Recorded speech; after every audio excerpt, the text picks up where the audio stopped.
The riding crop struck the wooden table with a sharp crack. Lady Victoria flinched, but kept her eyes down. Her stepmother circled her like a hawk, watching wounded prey. "You are 24 years old," Lady Thornbury hissed. "No man wants you. No man will ever want you."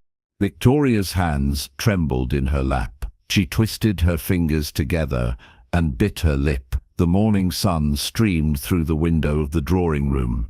It made the dust particles dance in the air. She wished she could disappear like those tiny specks of dust. "Look at me when I speak to you," her stepmother demanded. Victoria lifted her eyes.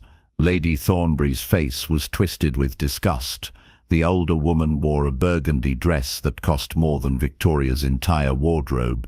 Diamonds glittered at her throat. Her blonde hair was perfectly arranged. She looked like a queen.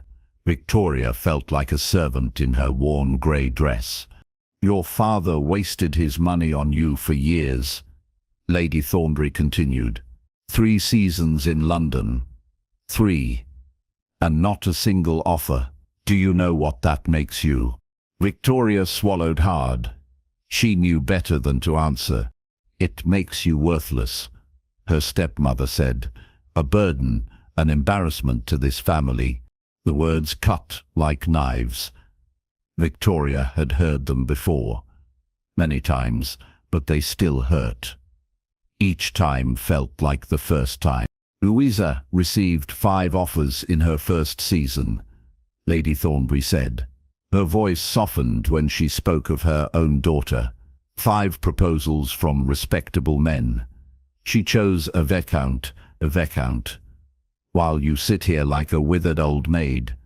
Victoria wanted to point out that Louisa was beautiful.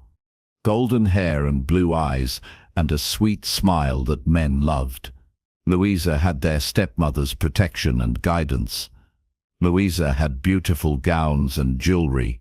Victoria had none of those things, but she said nothing. Speaking only made it worse. "The Duke of Ashworth is hosting a house party," Lady Thornbury said. She tapped the riding crop against her palm. "We have been invited, all of us. Even you." Victoria's heart sank. House parties meant more humiliation, more watching from the corners while other girls danced and laughed, more listening to whispered comments about the plain Thornbury girl. "You will come with us," her stepmother said. "You will be useful for once. Louisa will need someone to help her dress, to carry her things, to make her look even more beautiful by comparison." The words should have hurt. They did hurt. But Victoria was used to pain. She nodded once. "Yes, my lady," she whispered. "Speak up," Lady Thornbury snapped. "No wonder no man wants you. You whisper like a mouse." "Yes, my lady," Victoria repeated. Her voice was louder this time, but it shook. Lady Thornbury smiled. It was not a kind smile. "Good. Now go. Help your sister pack. We leave tomorrow at dawn." Victoria stood and curtsied. Her knees felt weak. She walked to the door with her head down. Behind her she heard her stepmother laugh. It was a cold sound, a cruel sound. In the hallway, Victoria pressed her back against the wall. She closed her eyes and took deep breaths. The tears wanted to come. They always wanted to come. But she had learned not to cry where others could see. Tears only brought more mockery. A hand touched her arm. Victoria jumped and opened her eyes. Mrs. Davies, the housekeeper, stood beside her. The older woman's face was full of kindness. "Don't let her break you, dear," Mrs. Davies whispered. "You're worth more than she'll ever know." Victoria tried to smile. It felt wrong on her face, like her features had forgotten how to make that shape. "Thank you," she managed to say. Mrs. Davies squeezed her arm and walked away. The small kindness made Victoria's throat tight. She blinked hard and hurried toward Louisa's room. There was work to do, There was always work to do. Louisa sat at her dressing table when Victoria entered. Her stepsister was brushing her golden hair. It caught the light and shimmered. Everything about Louisa shimmered. She was like a jewel, bright and precious and perfect. "Oh, good, you're here," Louisa said. She smiled at Victoria in the mirror. "I need help deciding what to pack. The Duke is very eligible, you know, very handsome, and so rich." Victoria moved to the wardrobe and opened it. Silk and satin and lace filled every inch. More dresses than one person could ever need. "Mama says he's looking for a wife," Louisa continued. "Can you imagine? A duchess. I would have a coronet and everything." "That would be lovely," Victoria said softly. "Yes, it would," Louisa agreed. She set down her brush and turned to face Victoria. "You don't mind, do you, coming with us? I know you don't enjoy parties much." Victoria pulled out a blue silk gown. She held it up for Louisa's inspection. Her stepsister wrinkled her nose. "Not that one," Louisa said. "It makes my skin look sallow. The pink one. The one with the lace." Victoria put the blue dress back and found the pink one.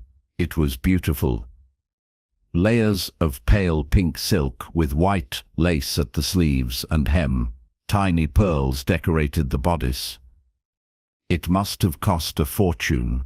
"Much better," Louisa said, "and I'll need the matching slippers and the pearl earrings and my new shawl." Victoria gathered the items. She laid them carefully in the trunk. Louisa continued to chatter about the house party, about the Duke, about all the eligible men who would be there. Victoria listened and nodded and said nothing. It was easier that way.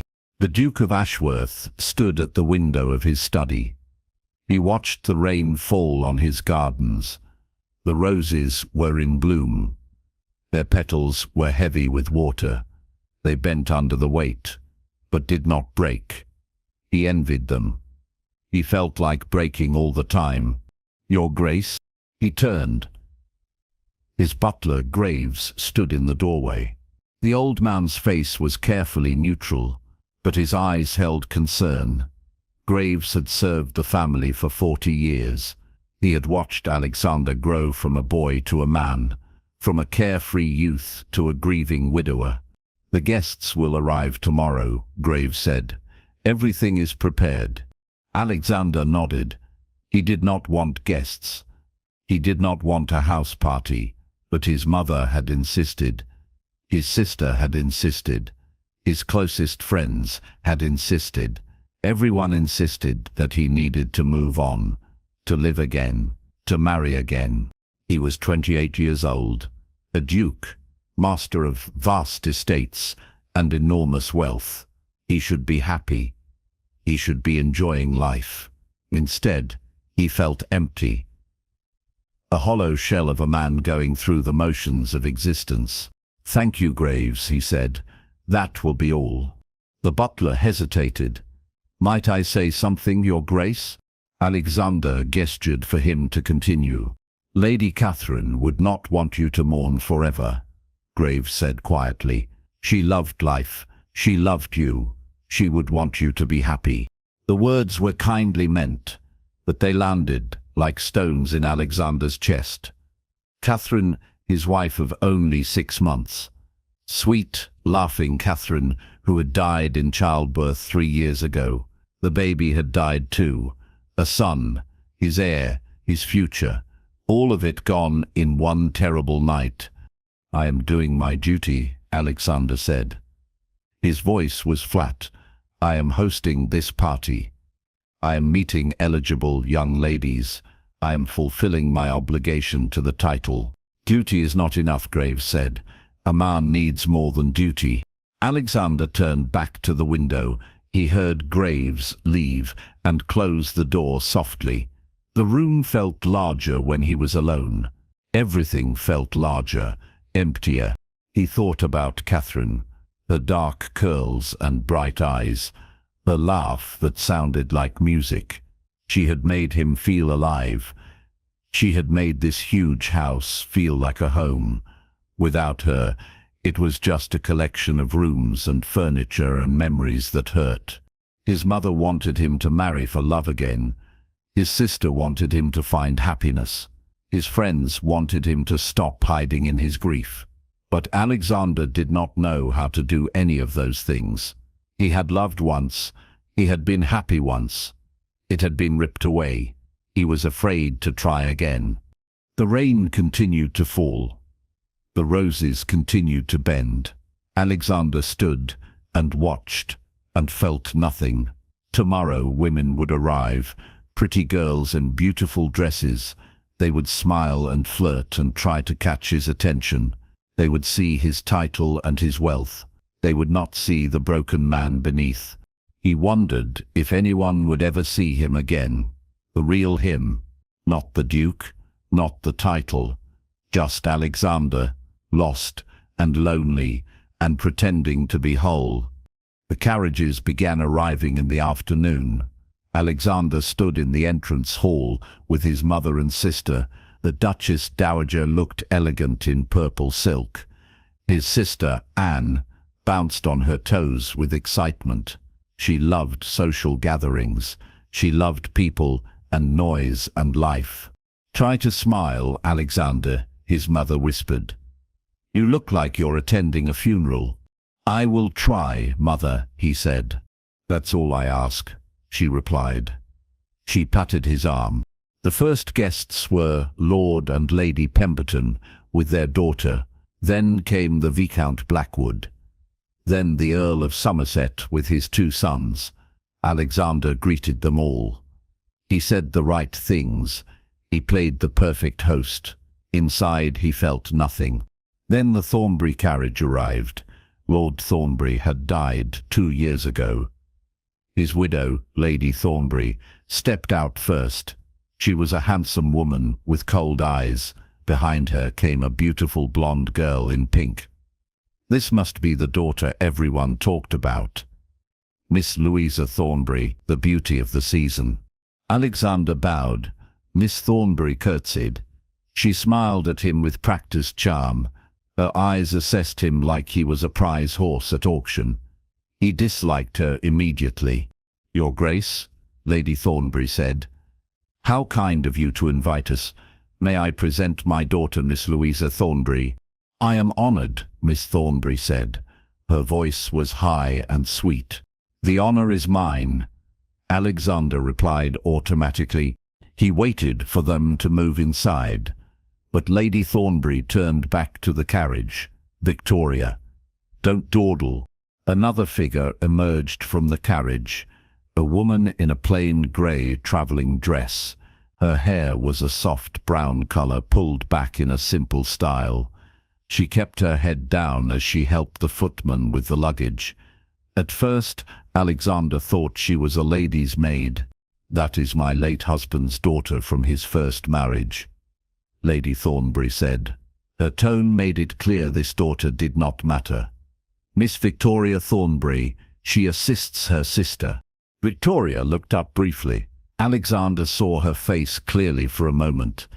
She was not beautiful like Miss Louisa, but there was something in her face that caught his attention. Large brown eyes full of sadness, a gentle mouth, soft features. She looked tired. She looked hurt. She looked like someone who had forgotten how to hope. Their eyes met for just a second. Victoria's widened slightly. Then she quickly looked away and curtsied low, too low for a gentleman's daughter, like a servant. "Come along, Victoria," Lady Thornbury said sharply. "You're holding everyone up." Victoria gathered several bags and followed her family inside. She walked with her shoulders hunched, like she was trying to make herself smaller, invisible. Alexander watched her go. Something stirred in his chest. Not attraction exactly. Something else. Recognition, maybe. He saw in her the same thing he felt in himself. A person going through the motions. A person who had learned to expect pain instead of joy. Such a pity about that girl, his mother said quietly beside him. Lord Thornbury's first daughter. I heard Lady Thornbury treats her quite poorly. Why? Alexander asked. His mother shrugged. Jealousy, perhaps? Victoria was Lord Thornbury's favourite. His first wife died when Victoria was young. He doted on the girl. Then he remarried. Had Louisa.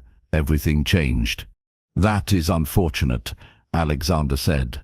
Yes, his mother agreed. Very unfortunate indeed. More guests arrived. Alexander continued his duties, but part of his mind stayed on the girl in grey, the one with sad eyes, the one who had looked at him and then looked away, like she knew she was not worth anyone's gaze. He understood that feeling. He understood it very well. The first dinner was a grand affair. The dining room blazed with candlelight. Crystal and silver gleamed on the long table. Ladies wore their finest gowns. Gentlemen wore their best evening clothes. Everyone laughed and talked and flirted. It was exactly the kind of event Alexander hated. He sat at the head of the table. Miss Louisa Thornbury sat to his right.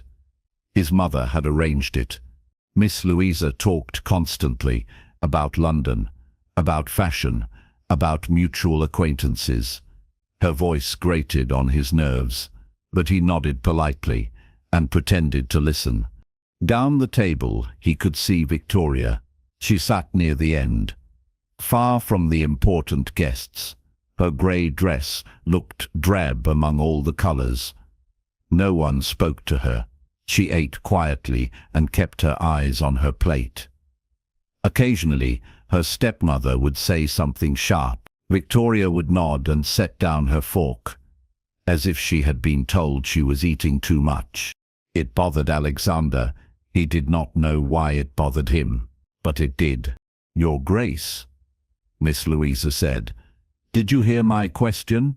Alexander turned back to her. I apologize. My mind wandered. Would you repeat it? Miss Louisa smiled, but her eyes were annoyed. I asked if you enjoy riding. Mama says you have excellent stables. Yes, I do enjoy riding, Alexander said. You are welcome to use any of my horses during your stay. How generous, Miss Louisa said. She placed her hand on his arm. Her touch felt calculating, like every gesture was designed to catch his interest. The dinner dragged on, course after course, more talking, more laughter. Alexander played his part, but he felt like an actor in a play, saying lines that meant nothing. After dinner, the ladies retired to the drawing room. The gentlemen stayed for port and cigars. Alexander listened to talk of politics and horses and hunting. He contributed when necessary, but mostly he thought about going to bed, about being alone, about not having to pretend anymore. When he finally joined the ladies, his mother was at the piano. Several young women gathered around to sing. Miss Louisa stood in the center. She had a lovely voice, clear and strong. Everyone applauded when she finished. She curtsied prettily and smiled at Alexander. He clapped politely. His eyes drifted around the room. Victoria sat in a corner with some needlework. She was mending a glove, not her own, he guessed, probably her sister's. Her head was bent over her work. Her fingers moved quickly and skillfully. No one paid her any attention. Alexander found himself walking toward her. He did not plan it. His feet just carried him there. She did not notice him approach. She was focused on her stitches. He saw now that her hair was not just brown. It had strands of gold and red mixed in. In the candlelight it looked warm, soft. Miss Thornbury, he said. Victoria jumped. The glove fell from her hands. She stood quickly and curtsied. Her face flushed pink. Your Grace, she said. Her voice was barely above a whisper. I apologize. I should not be sitting. I can leave if my presence disturbs you. Why would your presence disturb me? Alexander asked. This is a drawing room. You are a guest. You have every right to sit. Victoria looked confused, like she had never heard such a thing before. Thank you, Your Grace. Please, sit, he said. I did not mean to startle you. She sat slowly, like she expected him to change his mind. Alexander picked up the glove she had dropped and handed it to her. Their fingers touched briefly. Hers were cold. You do very fine work, he said, gesturing to the glove. Thank you, Victoria said. She clutched the glove tightly. My mother taught me before she died. She said a lady should know how to mend things properly. Your mother sounds wise, Alexander said. Victoria's face softened. For a moment, the sadness lifted. She was very wise and very kind. You must miss her, he said. Every day, Victoria admitted. Then she looked alarmed, as if she had said too much. Forgive me, Your Grace. I should not burden you with such things. It is no burden, Alexander said. I understand loss.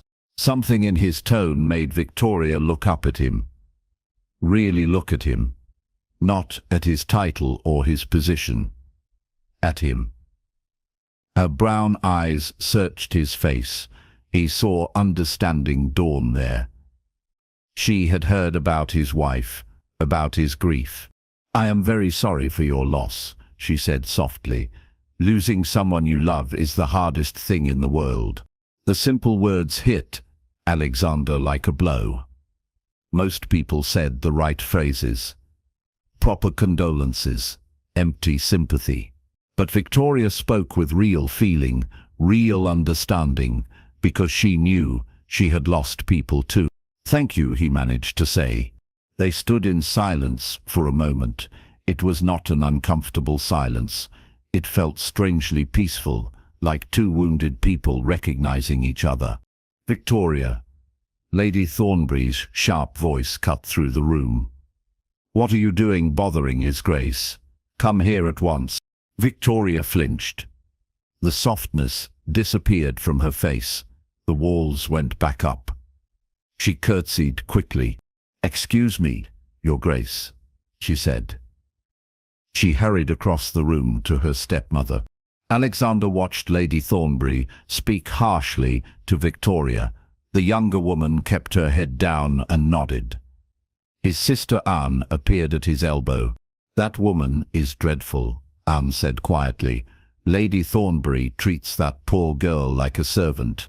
Yes, Alexander agreed. She does. You were kind to speak to her, Anne said. I don't think anyone else has. Alexander frowned. The unfairness of it bothered him. Victoria had done nothing wrong. She was quiet and gentle and kind, yet she was treated as worthless while her silly, shallow sister was celebrated. The evening finally ended. Guests retired to their rooms. Alexander walked the halls of his house and felt the familiar emptiness settle over him. Another day survived. Another performance completed. But as he lay in bed that night, he did not think about Miss Louisa. He thought about brown eyes full of understanding, about cold fingers and quiet words, about a woman who looked as lost as he felt. The next morning brought activities. The gentlemen went shooting. The ladies walked in the gardens. Alexander performed his duties as host. But he found himself looking for Victoria. She was not among the ladies in the garden. She was not in the drawing room. She seemed to have disappeared. After luncheon, Alex excused himself. He walked through his house without purpose, just wandering, trying to escape the noise and chatter. He ended up in the library. It was his favorite room, floor-to-ceiling books, leather chairs, quiet. He stopped in the doorway. Someone was already there. Victoria sat curled in a chair by the window. She had a book in her lap. Sunlight streamed over her. For once she looked peaceful, almost happy. Alexander started to leave. He did not want to disturb her, but she looked up and saw him. Panic crossed her face. She jumped to her feet. The book tumbled to the floor. "Your Grace," she said. "I apologize. I should have asked permission.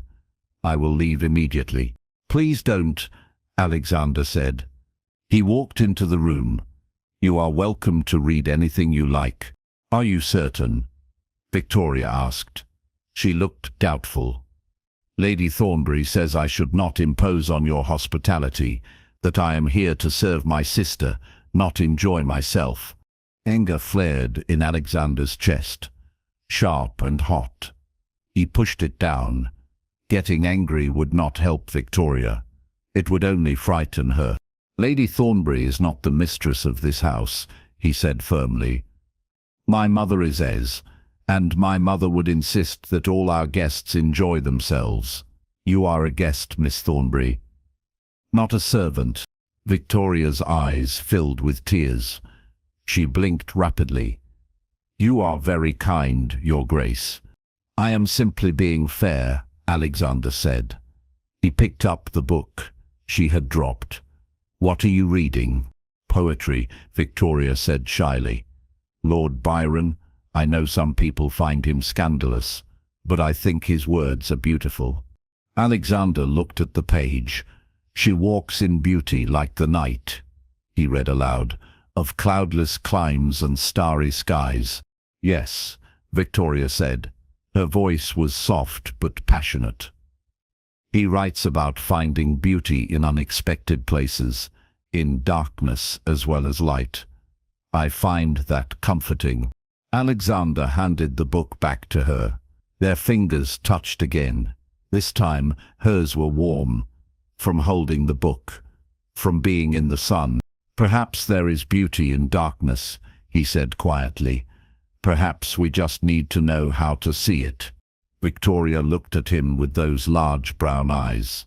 Something passed between them. Understanding again. Connection.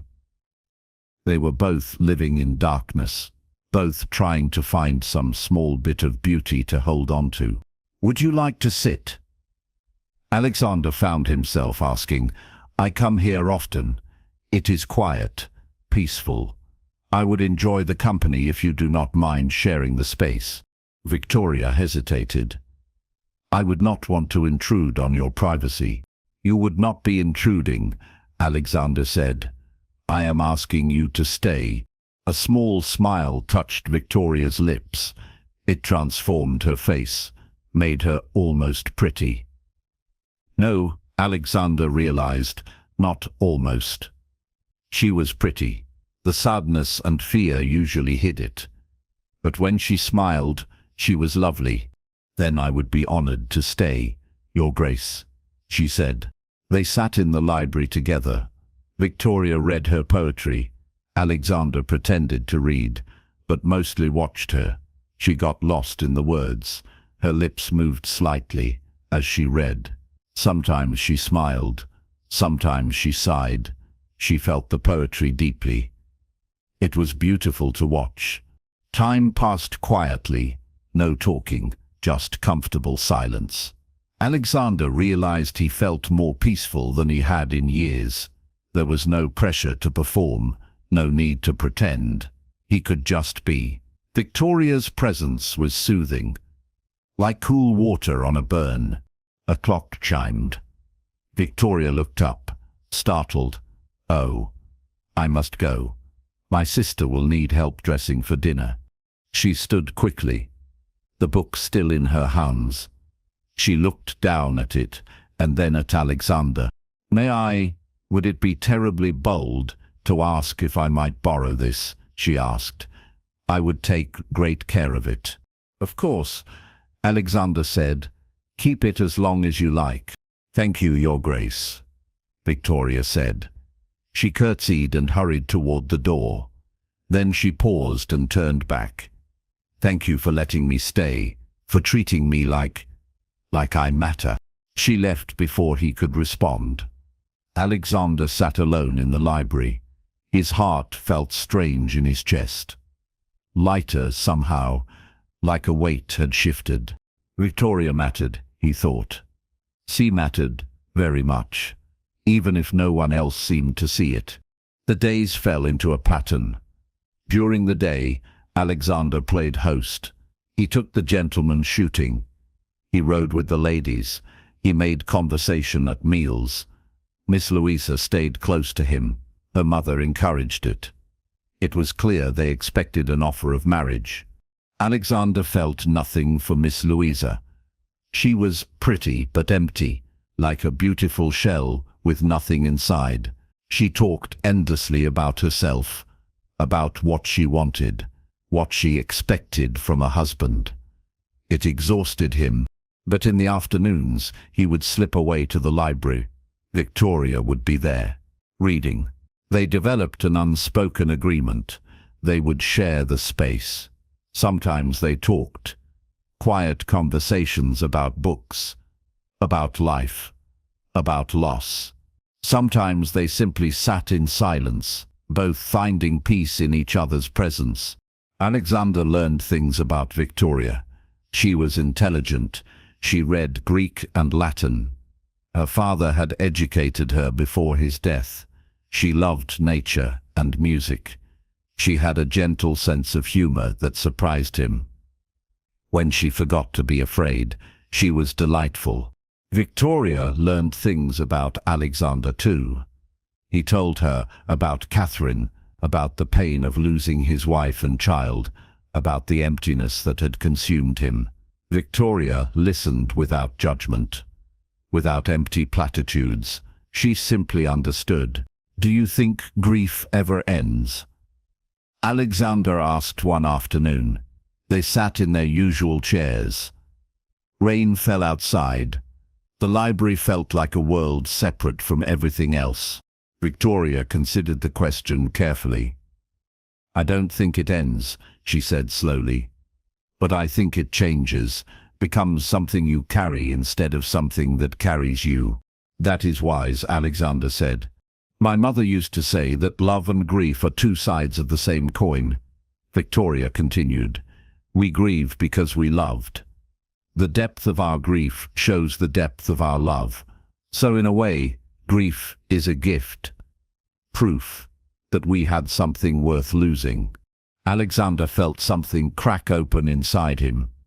He had been holding his grief like a shield, using it to keep everyone away, to protect himself from ever hurting again. But Victoria was right. The grief existed because the love had existed, and the love had been worth it. All of it. "You have given me much to think about," he said quietly. Victoria smiled. "I am glad I could help, Your Grace." "Would you call me Alexander?" he asked suddenly. "At least when we are alone, I find I am tired of being Your Grace all the time." Victoria's eyes widened. That would be most improper. "Perhaps," Alexander agreed, "but I would like it nonetheless. If you are comfortable, then yes," Victoria said softly. "Alexander." His name on her lips sounded right, like it belonged there. "And I shall call you Victoria," he said. "No more Miss Thornbury in this room, just Victoria." "Just Victoria," she repeated. Her smile grew. "I think I like that." They sat together until the dinner bell rang. When they parted, Alexander felt reluctant to go. The evening stretched ahead.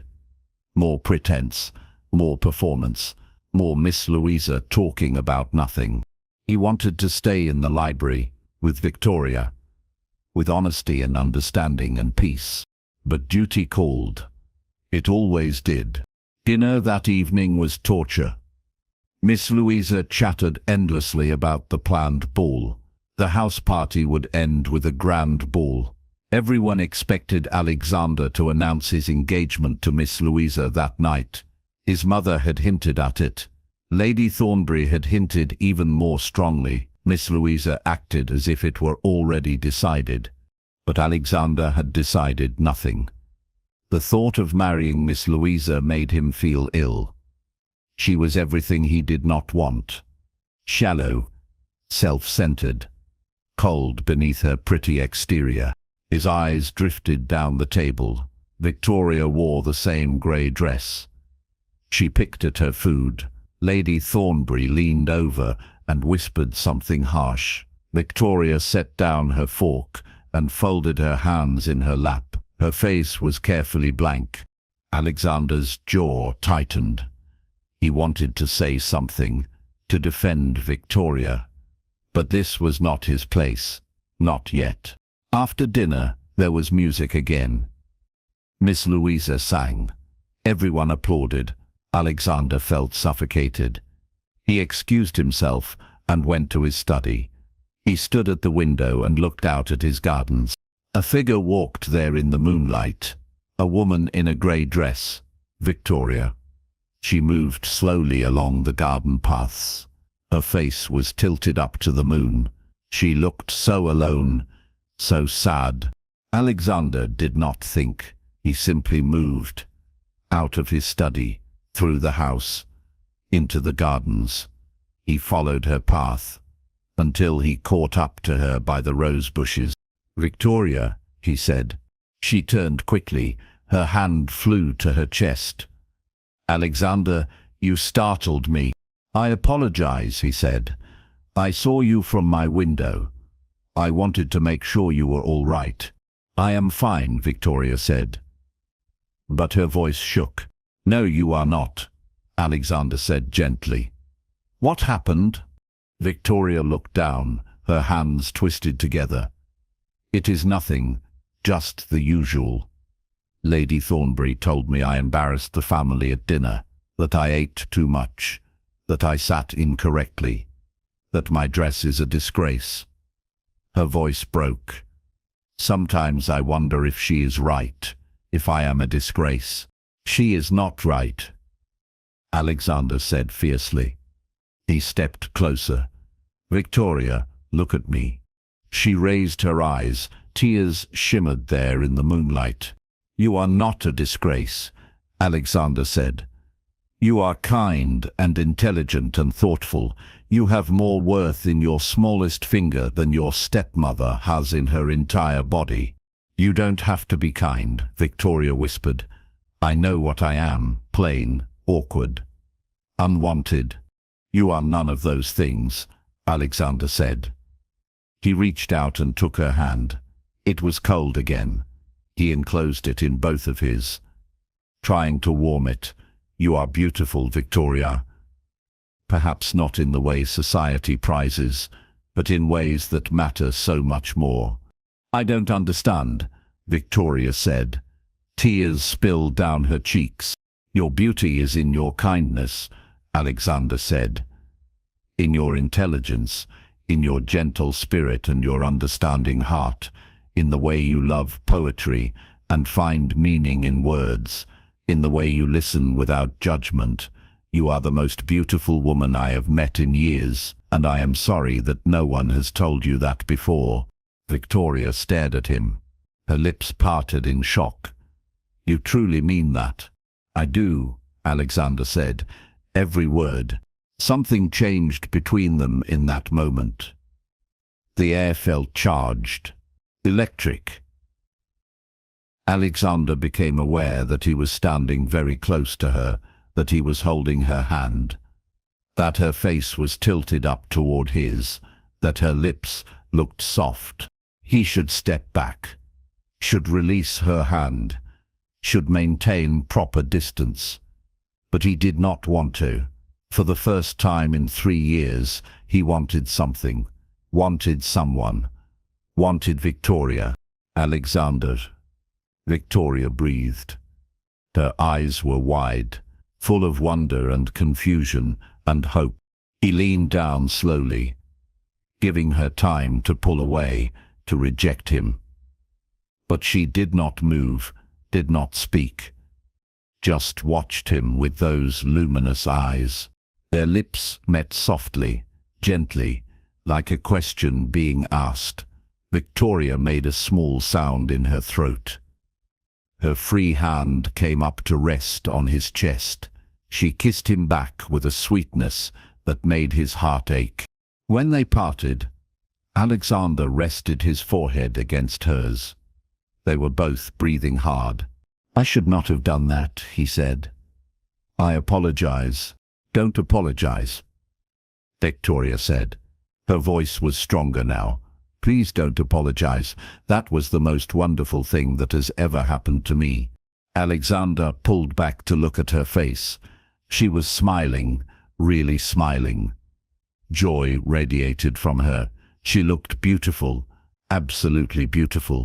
"Victoria," he said, I have feelings for you. Strong feelings. I know I should not. I know you are a guest in my home. I know your stepmother has plans for your sister, but I cannot help what I feel." "I have feelings for you too," Victoria said. Her smile faltered. "But it is impossible. Lady Thornbury would never allow it. She expects you to marry Louisa, and I am nothing. No one. I have no dowry, no prospects. I would bring you nothing but embarrassment." "You would bring me joy," Alexander said. "You would bring me peace. You would bring me yourself. That is everything." "Oh, Alexander," Victoria said. Fresh tears fell, but these were different tears. Happy tears. He kissed her again, longer this time, deeper. She melted against him. Her arms went around his neck. Alexander held her close and felt truly alive for the first time in years. This was what he had been missing. Not just love, but this specific love. Victoria's love, her gentleness and understanding and sweet passion. When they finally parted, they were both dazed. Alexander stroked her cheek with his thumb. "I want to court you properly," he said. "I want to marry you, Victoria. If you will have me." "Are you certain?" Victoria asked. "Truly certain. You could have anyone. Someone beautiful and accomplished. Someone who would be a proper duchess." "I want you," Alexander said firmly. "Only you. You are the only one who sees me, the real me. Not the title, not the duke, just Alexander. And I see you, just Victoria, the woman I have come to love." Victoria's breath caught. "Love?" "Yes," Alexander said. "I love you, Victoria Thornbury. I think I have been falling in love with you since that first night, when you looked at me with understanding, when you spoke to me about loss and grief, when you showed me that I was not alone." "I love you too," Victoria said. The words tumbled out. "I have loved you for days now, but I was too afraid to hope, too afraid to believe that you could ever care for someone like me. Someone like you is exactly who I need," Alexander said. He kissed her forehead, her cheeks, the tip of her nose. "Will you marry me, Victoria? Will you be my wife, my duchess, my partner in all things?" "Yes," Victoria said. She laughed through her tears. "Yes, yes." Alexander swept her into his arms and spun her around. She clung to him and laughed. The sound was like music, like sunlight, like everything good in the world. When he set her down, they were both grinning like fools. Alexander took her hand and brought it to his lips. "Tomorrow I will speak to your stepmother," he said. "I will ask for your hand properly, and then I will announce our engagement at the ball." Victoria's smile faded. "Lady Thornbury will be furious. She expects you to choose Louisa." "Lady Thornbury does not get to choose my wife," Alexander said. "I do, and I choose you." "She may refuse to give permission," Victoria warned. "She can be very cruel." "Then I will wait until you are 25. Alexander said. "You will not need her permission then, but I think she will agree. She will not want the scandal of refusing a duke." Victoria nodded slowly. "You are probably right. I know I am right." Alexander said. He pulled her close again. Trust me, my love. Everything will be well. We will be together. I promise. Victoria rested her head on his chest. Alexander held her and looked up at the stars. For the first time in years, he felt hope. Real, genuine hope for the future. They stayed in the garden for a long time, talking quietly, stealing kisses, making plans. When Victoria finally went inside, Alexander watched her go. His heart felt full, complete, like a missing piece had finally slipped into place. He went to bed that night and dreamed of the future, of Victoria beside him, of children laughing in these gardens, of growing old together, of being happy. It was a beautiful dream, and for the first time he believed it could come true. But the next morning brought a rude awakening. Alexander went to find Lady Thornbury. He found her in the morning room with her daughter. When he entered, both women looked up eagerly. "Your Grace," Lady Thornbury said. She smiled widely. "What a pleasant surprise. Please sit. Join us for tea." "Thank you, but I will stand," Alexander said. "I have come to speak to you about a matter of some importance." "Oh." Lady Thornbury's smile grew. She nudged Louisa. "This sounds promising. I wish to ask for permission to marry your stepdaughter," Alexander said clearly. "Of course," Lady Thornbury said. She clasped her hands together. "Oh, Louisa, my dear, a duchess." "Not Miss Louisa," Alexander said. His voice was firm. "Miss Victoria. I wish to marry Victoria." Silence fell. Lady Thornbury's smile vanished. Her face turned red. Louisa gasped and covered her mouth. "Victoria?" Lady Thornbury repeated.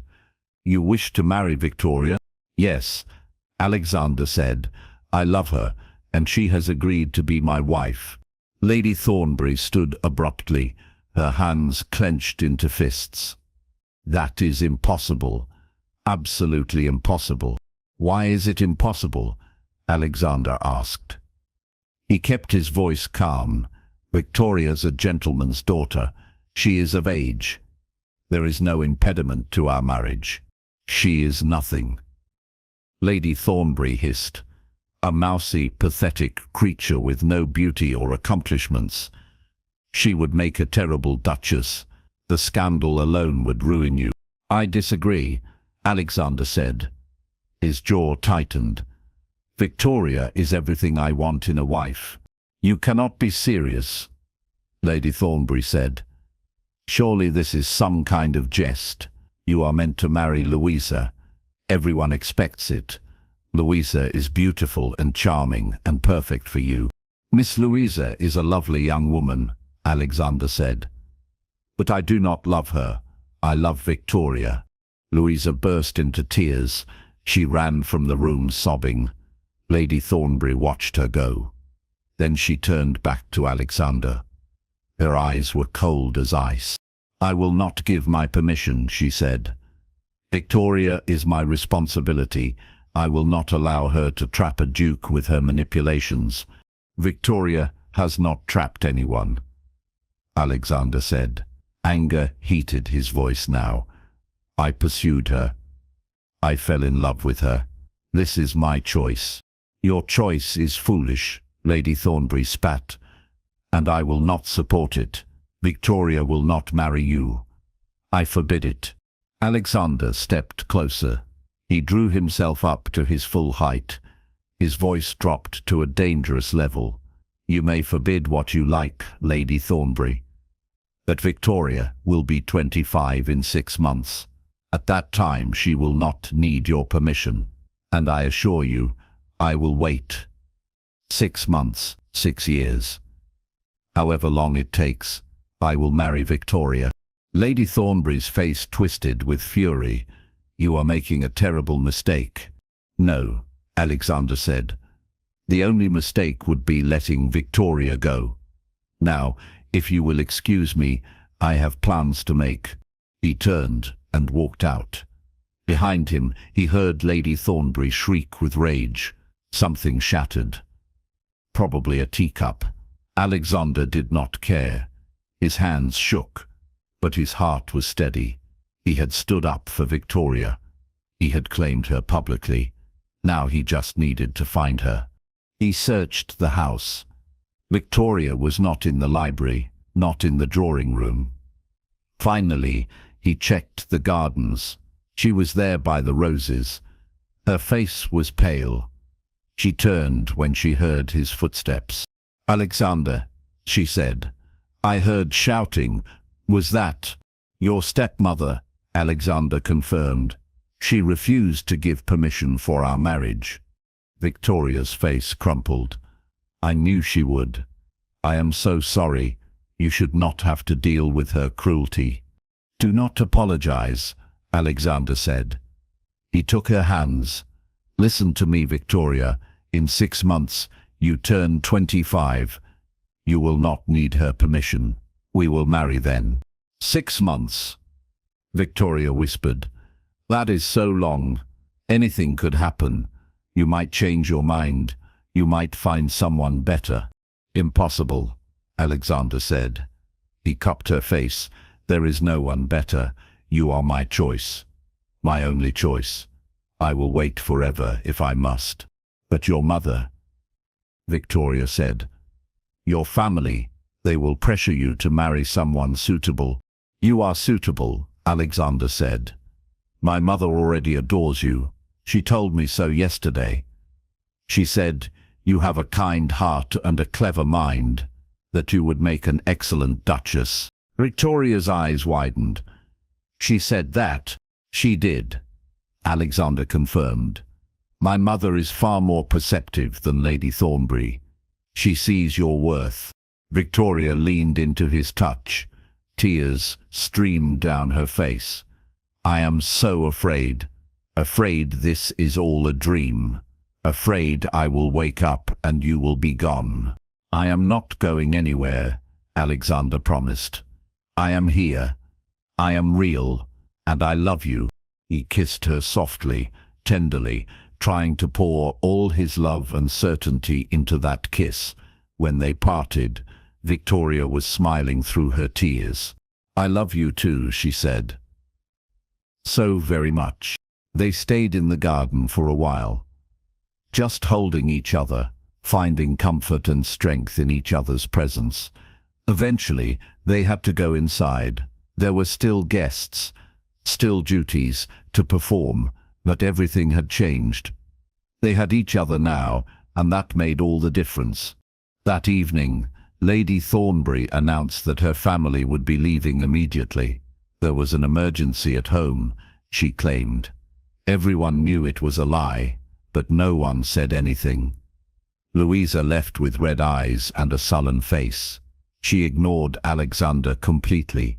Victoria came to say goodbye. Lady Thornbury gripped her arm tightly. "You will come with us," she said. "Pack your things." "Actually," Alexander's mother said, stepping forward, "I have invited Miss Victoria to stay on as my personal guest. She has agreed." Lady Thornbury's mouth fell open. "That is highly irregular." "Perhaps," the Duchess Dowager said. Her voice was sweet, but her eyes were steel. "But this is my home, and I wish for Miss Victoria's company. Surely you would not deny a grieving widow some companionship." Lady Thornbury looked between the Duchess and Alexander. She saw the battle was lost. "Fine," she said through gritted teeth. "Keep her. She is more trouble than she is worth anyway." She released Victoria's arm with a little shove. Then she swept out to her carriage.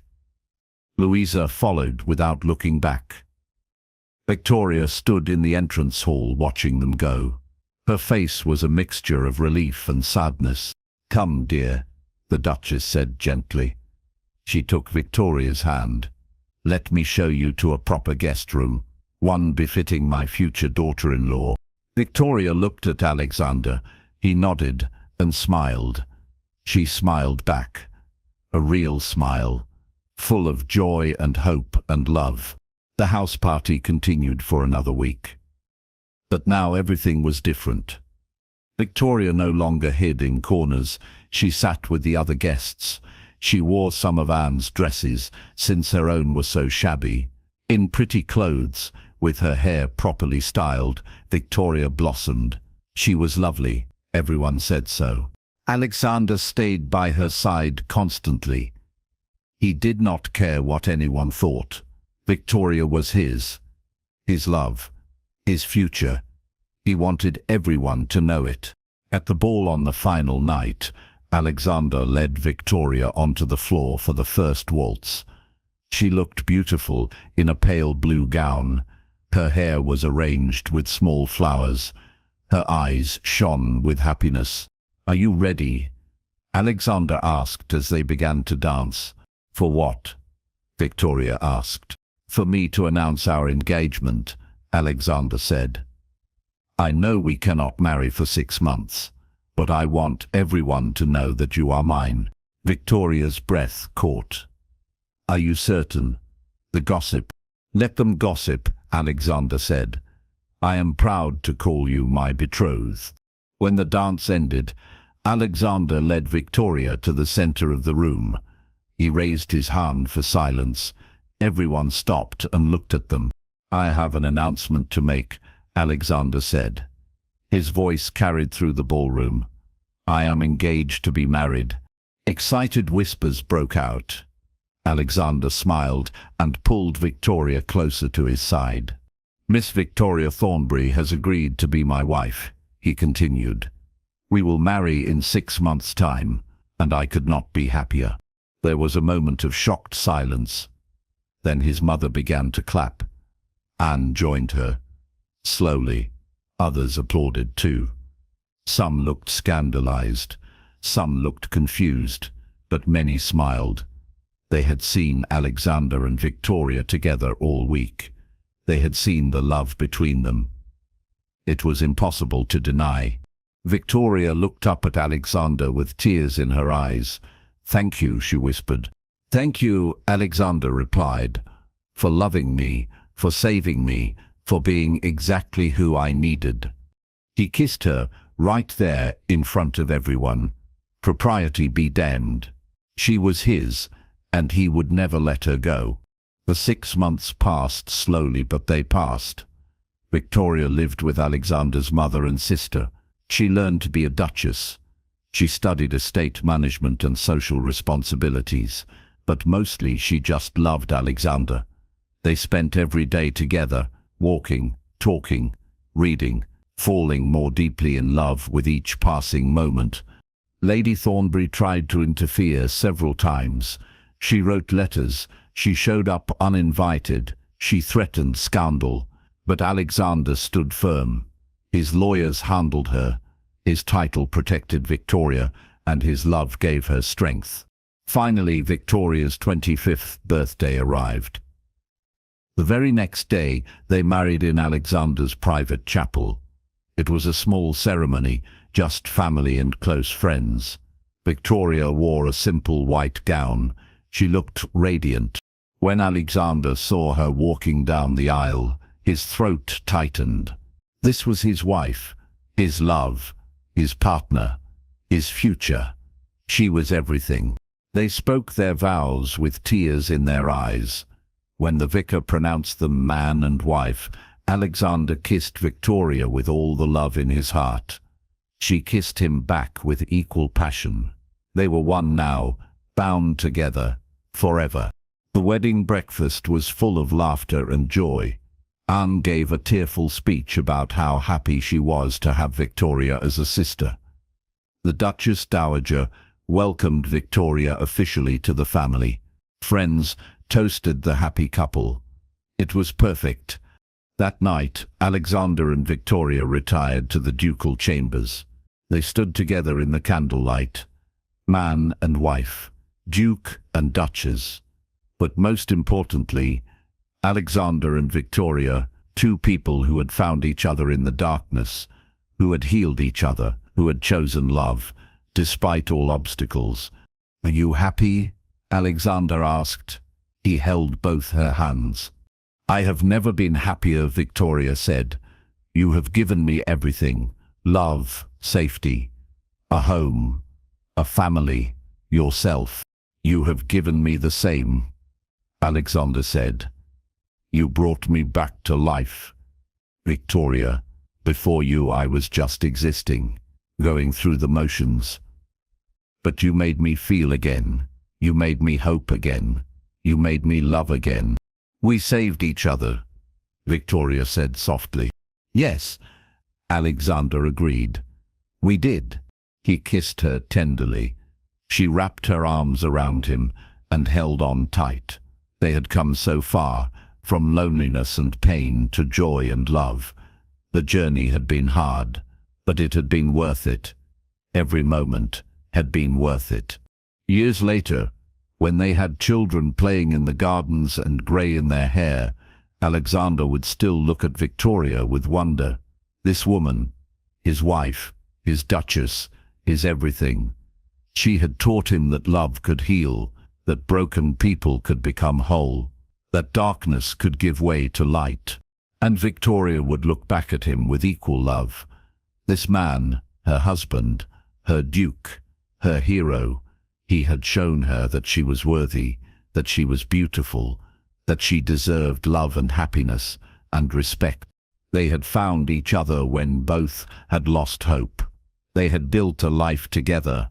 From the ashes of their pain, they had created a family, a home, a legacy of love. It was not always easy. Life never is, but they faced everything together, hand in hand, heart to heart. And that made all the difference. In the end, love conquered all, just as it should, just as it always does, and they lived happily ever after, not because life was perfect, but because they chose each other, every day, every moment, for the rest of their lives. The Duke of Ashworth had been a lonely man living in darkness. Victoria Thornbury had been a broken woman living in pain. But together they found light. Together they found healing. Together they found love. And love, as it turns out, was all they needed.